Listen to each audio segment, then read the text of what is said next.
Hello and welcome to the Veterans Corner, another episode of the Veterans Corner. I'm Chuck Wooden, I'm your host. I'm joined with Megan Dooley as a co-host, and we have another special guest with us this evening.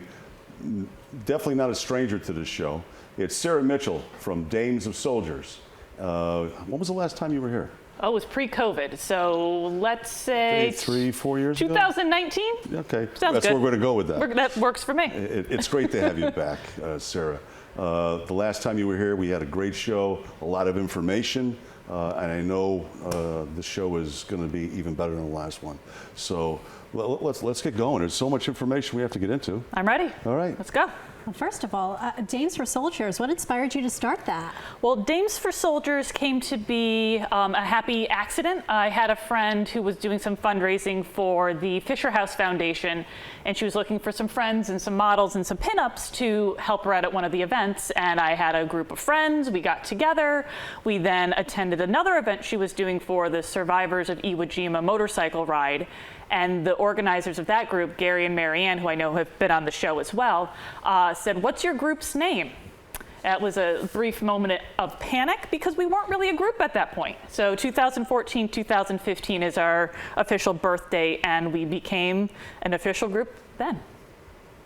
That is quite an interesting opening. So, I mean, the fact that you were so quick to come up with Dames for Soldiers. Well, my friend, my co-founder and I had in our back pocket, if and when we were in a group previous to this, and we said, if and when we ever start our own group, this would be the group we would choose. So we did all of our research, secured it on Facebook because that's important, secured a URL link, that was important as well, and then it just kind of fell into our laps of needing to be used. No, it's a great story. Now, what's your connection with the military or veteran community? So all of us in our group, there's 8 of us. One is now stationed in Florida. She retired to the south and started her own group down there, my co-founder. But each one of us either has a family member, a spouse, a partner, a parent who has served, and that's our connection. And as we've done more and more volunteering in the community, we've added to our friends group, young, old, World War II, all the way to most recent conflicts are now our family. Yeah. You know, you had mentioned something in the beginning of that answer. One thing I forgot to say is you are the co-founder and leader of this group. I am. Which should have been said in the beginning, but I missed that one. So, but I just wanted to make sure that the viewers knew your position with the organization. Mm-hmm. And also your group is super special, but I mean, we know the answer, but the people watching don't. So what sets your pinup group apart from all other groups here in Connecticut? Over the years, we've come across several groups in Connecticut, and most of those are nonprofits. Our group is all volunteer. We don't have a 501c3, we don't have bylaws, we don't have a board, so we have the luxury of going to any group in Connecticut, Rhode Island, Massachusetts, a little bit in New York sometimes, to just be day of volunteers. So we've helped with raffle tickets, we've helped with escorting folks from point A to point B, cheerleaders, huggers. From time to time, pre-COVID, we gave out a lot of kisses to our World War II friends, but we have the ability to choose what groups we'd like to volunteer with and which causes mean the most to us. Yeah, the fact that with COVID, with all the masks on, I'm sure there's some people who are missing the kisses, but hopefully they'll come back in a couple. When do you think they'll come back? Oh, we already, my ladies and I were at the Guardians of the Purple Heart poker ride, which took place this past weekend, June 25th, depending on when this airs. And we were passing out hugs at one of our stops, and people just were warm and fuzzy, and they were excited, and they remembered us from previous rides when we volunteered with this group, and they were happy to see us. Was that the event that was down by Salem? I think you guys met at Nico's place. Well, that's a different one. Okay. The ladies and I get around in a very appropriate way. But this was down in the Basra, Norwich, New London area, raising funds specifically for Guardians of the Purple Heart, which provides financial support to a Purple Heart veteran in Connecticut. So you're touching upon one group that you help, but what other groups do you assist with? We have worked with Honor Flight. So they recently had a flight in May that went to Washington, D.C. and came back. So we greeted the veterans and their companions when they came back to Bradley, and not a dry eye in the house. Everybody was crying and hugging, and it was beautiful. We've worked with the Wreaths Across America program, so we fundraise for the Middletown Cemetery to put wreaths on all the graves in the December time. Operation Warrior Horse, which does equine therapy. I think they may have been on the show at one A number of point. times, actually. That's Renee up Yes. at Healing Hoofbeats. Yes, they're wonderful, wonderful. Trying to think who else. The Iwo Jima survivors. We worked with the Gold Star Family Memorial, helping Gary and Marianne secure that. Yeah, we're kind of all around Connecticut. I know I've seen you up at Healing Hoofbeats Yes. when Renee had her place in, actually Morris, I think it was. Yes, she's now, I believe, out in Bethlehem. Yes. Yep. It's a beautiful location, and it's actually all hers now. We've volunteered and moved dirt and rocks, and also sold raffle tickets at their annual ride that they do as well. We actually, they were when we took a 2-year break and decided to come back. Initially, we pretty much were not, we were done. But we came back, and Renee was the first show, first official show on our comeback. So it was, when you're dealing with, as you know, equine therapy, it's one of the things that we love having on this show, because it means so much to the veteran community with PTSD and all that. But all those organizations that you mentioned, we just had Matt here from Honor Flight a couple weeks ago. Oh, That was a fascinating conversation. Yeah. It Yeah. was. I know he's been doing that for a while, and now you've actually been at the airport greeting them. we have. So this was our second opportunity. They did one pre-COVID, then COVID kind of shut the program down, and then we were at their most recent one. And I don't know if you shared the next date, but there's one coming up in the fall that we're planning to welcome the veterans home again. Yeah. And we like to do the evening shift versus the send-off, because not everybody can make it to 9:30, 10 o'clock at night. And for us, it's very important for these veterans, World War II, Korea, Vietnam, to have that welcome home that they may not have had the first time they came back. Especially the Vietnam veterans. Yeah. Now, what are your top 3 events that you're involved with? You're basically asking her to pick her favorite child. I know. Well, I don't have children, so this will be very easy for me to do. I will start with Wreaths Across America. Yes. When we first started as a group, one of our members, I can remember clear as day, it was the day to place the wreaths. It was a snowstorm, and I told my group, I said, if you can safely make it to Middletown, please go. If you cannot, your life is far more important. We will do this next year. She got on her pickup truck, and she went. And after that moment, it became one of the events that we go to every single year. It's one of our signature events. Our second favorite event is the Irreverent Warriors Silky Hike, which takes place in September. What also makes it great is it's right around my birthday. So I have all the veterans who participate sing me happy birthday. Oh, that is so sweet. 200 plus men and women in their little short shorts, their combat boots, there's rucksacks, hiking through the streets of Norwich. And that's a veteran, active duty, reserve guard only hike. But the ladies and I work the registration table. So from the civilian perspective, we're there lending our support, showing that we care about the veterans, and just add an element of fun. And the last event, and I will put this as one of my favorite, came out of COVID. We usually attend Flags In, Flags Out at the Middletown Cemetery. And the height of COVID, they made it a very restricted number of people who were able to participate. Yeah. I told my ladies, well, this is unacceptable. We go every year. We are going to go back. We are going to do our own little ceremony. So we posted out on social media saying, if you have a loved one buried there, if you have a loved one deceased someplace else, please let us know. We will take their names, we will find their grave markers, we will go pay our respects to your loved one. And at the end of our little ceremony of walking around Middletown, saying thank you so much for your service, saying a moment of silence, we would read everybody's name on the list. So now we're up to about 75 individuals that we have been paying respect to. And this year we invited our youngest friend, no older than 5 years old, to join us because for us, it's important to teach the younger generation is this is something important. Our veterans need to be remembered. Our military families need to be remembered. And she went to preschool the next day, and part of her activity was, what did you do during Memorial Day? She drew the headstones in Middletown Cemetery and said, I went to go say thank you to the veterans. And when my friend told me this, I'm sitting and I'm just having the tears kind of well up in my eyes and said, we're doing good work. Yeah. Anybody can do this work. Yeah. You know, you're talking about the cemetery. I haven't been down there in a few years. It's pretty much filled up now, isn't it? There's a few more sections that I think they have that are open, but it's, I think, up to 12,000 grave sites there. Wow. Yeah. When we first started, it was about 9. I remember when I first started going down there, the whole front area was empty. Oh. Now, as you drive down the side road there, that's all you see. Yeah. I know they were working on the back. There's a back section and I think one of the side sections that's still open, but it's fastly getting filled. Wreaths Across America, you had mentioned.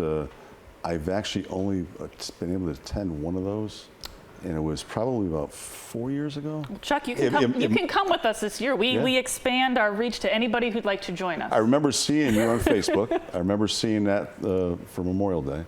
I mean, it's great work that you do.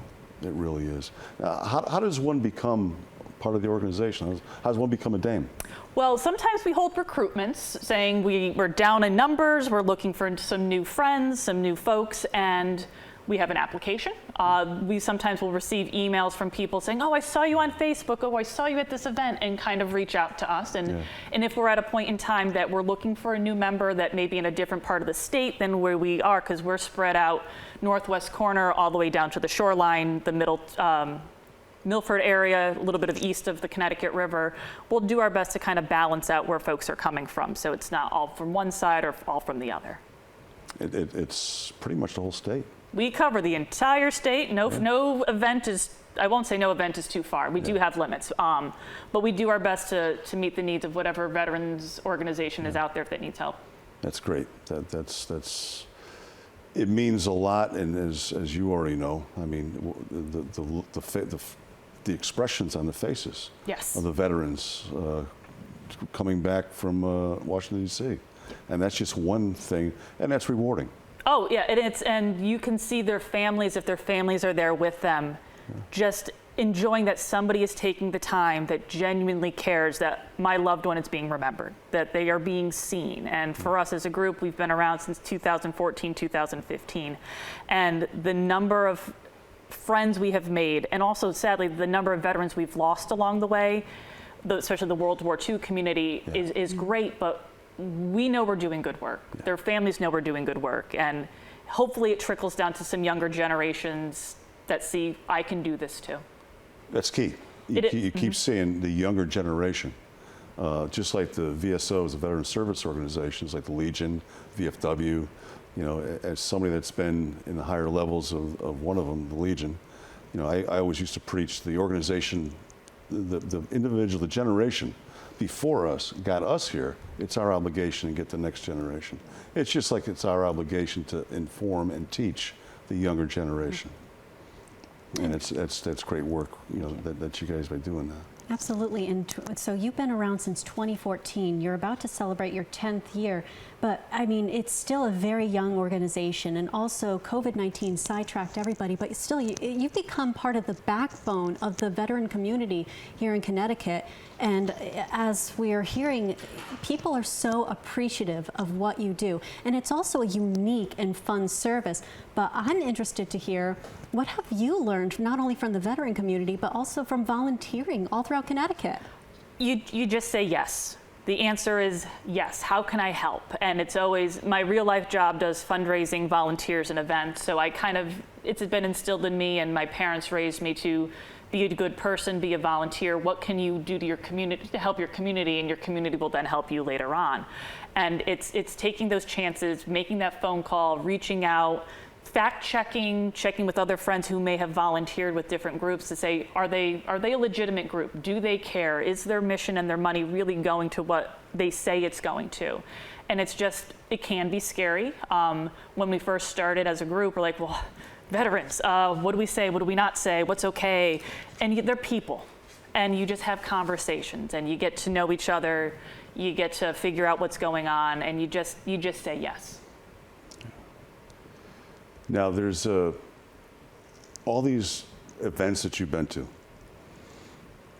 There's so many memories, I'm sure, that you have. What is the one defining moment that stands out in your mind?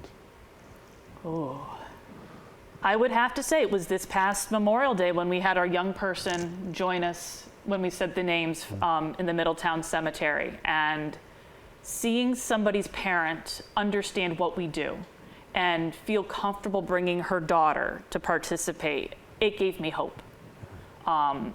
I've done other volunteer work where finding youth is very difficult, but I have faith just by her bringing her young one that she's instilling in her the importance of remembering and teaching and honoring. So that, for me, to date, that's You know, it.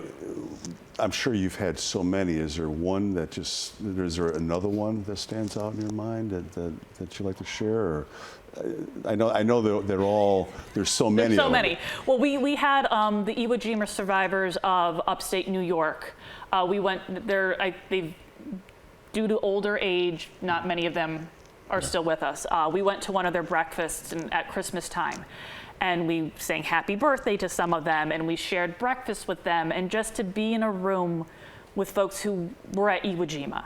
And they're just talking about things like, it's no big deal. Oh, we did this. Oh, we were in this tank. Oh, this happened over here. Just like it was yesterday, and it was very casual. For us to be in their presence was a blessing and an honor and one of the most memorable pieces.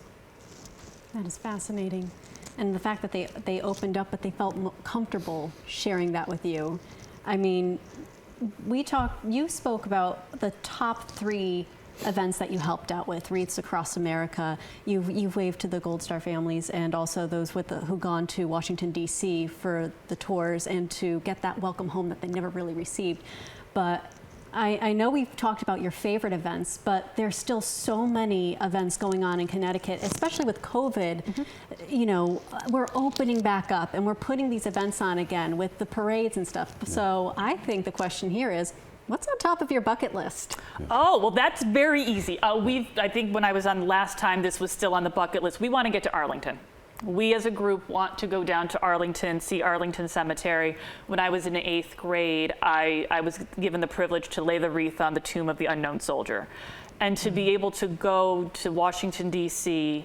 and experience this as a group, knowing what we've done in the veterans community would just be, would make everybody's day. We would bring our friends, maybe we'd bring our friends. Maybe we'd bring our partners, our boyfriends and spouses, I don't know. We may just make it a girls' trip, but to be able to share and kind of culminate what we've done at a place like that would be our ultimate goal. So you laid the wreath on were you the one chosen, selected? Yep. You volunteer? Out of all of the 8th graders, many moons ago, I was one of 2 students who was able to place that wreath, and that has stuck with me. So were you interested, was this your first brush with helping or being an integral part of preserving veterans' memories, or was that something that has been, you said it's been instilled? Since day one. My father was on the Plymouth Memorial Day Parade Committee, and because he was on there, my mom said, go with your father, go help out, and my sister and I both attended meetings. We would put the flags out on Route 6 in Plymouth, up the Plymouth Hill. I probably at the age of 12 was given a clipboard and said, you're in charge of the line of march. So I was lining up veterans, school bands, the fire department, making sure the cannon went off when it was supposed to, the Gettysburg Address was read. So I would say ever since I've been a child, I've had this veterans tie. This almost feels like destiny, what you're doing. It is, you know, when I was asked to help out, didn't know what it was going to turn into, and here it is today. Now, when you were at Arlington and you laid the wreath, or you helped lay the wreath, were there pictures? Do you have pictures of? Oh, there probably were, but that was before digital photography existed. We probably had Polaroids. It'd be nice for it'd be nice for the next time that you're on. It'd be nice to put that on the TV. Yeah. Because that right there is an honor that very few people, never mind being able to see, just going there and experiencing laying the wreath. I mean, very few people are able to go there and just watch the ceremony. The honor that you had. and just the experience of going to Arlington. Yeah. I was there once, and it's quite an experience. Not only just the graves, you've got other folks there, that a couple presidents. I think JFK's there. What was the building up on the top? It was a Civil War. I don't remember. I'm trying to check my history here. I mean, I was there. That was a long time ago. Yeah. We won't say how many We're not years. on Jeopardy right How now. many How years about ago that? 8th grade was? Yeah. Several. Yeah. But Arlington especially, you walk on the grounds and you feel, I don't know if it's a change in the air, the ambiance, but it's just somehow innately you know where you're standing is very important. And that memory not only needs to be preserved, but you need to ensure that everybody else around you understands. And for you, being so innately attuned to what veterans have sacrificed to also lay the wreath, it must have been not only, hey, cool, I got in front of all these people and I did this. You knew in your bones what it meant. Yep. Yeah, it's. I mean, that whole area down there, all the memorials. So it's just not Arlington, which is just across the river. You've got the World War II, the Vietnam. I mean, there's so many memorials down there. You could spend quite a bit of time just listing all those that are there. I think maybe it's time to have a trip down there. Maybe we'll bring the Veterans Corner for a live and local. We could do a little off-site. Little on the bring site. the cameras on a DC. And we'll bring Sarah. Bring us along. Yeah, let's plan that. We'll go interview random people at monuments and see what, maybe not too many randoms, but experience, document the trip.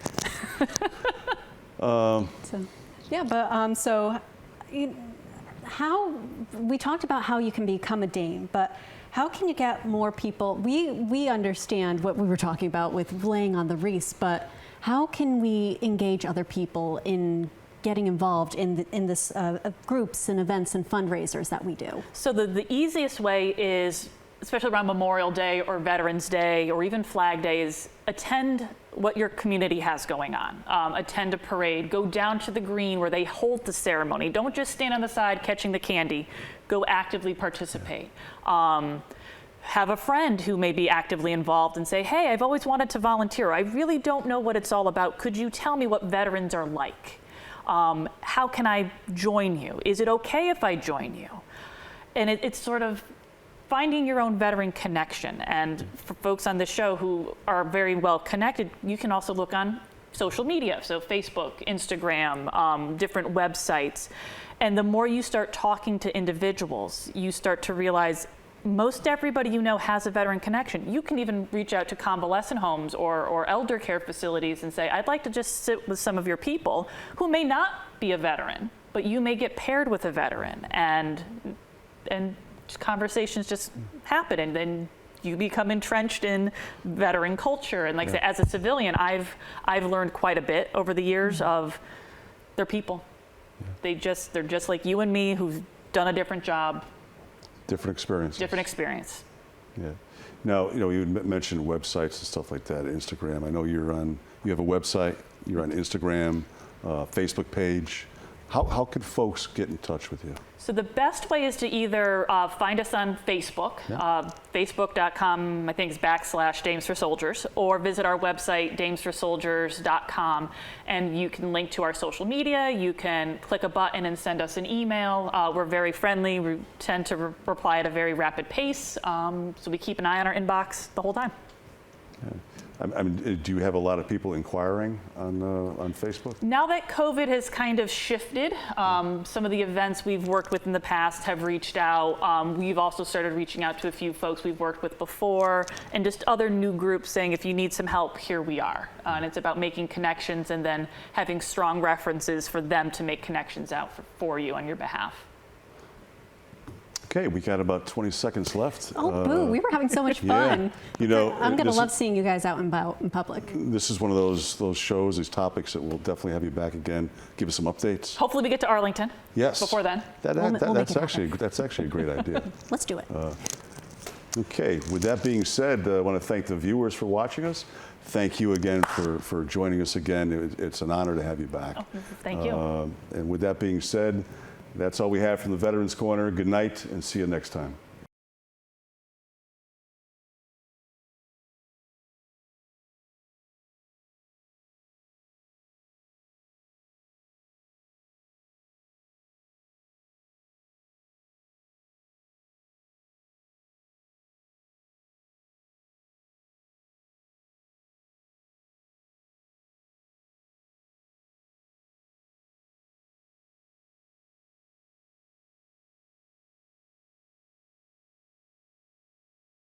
Sometimes life just happens. Don't worry. Farmington Motorsports will get you back on the road and at a fair price. From towing to tires, emissions to transmissions. Our ASC certified techs do it all. Farmington Motorsports is a family-run business. We're a Napa Auto Center and AAA approved. We work on all makes and models from preventative maintenance to major repairs. And every repair is backed by our 2-year, 24,000-mile nationwide warranty. When life happens to you, don't worry. Farmington Motorsports.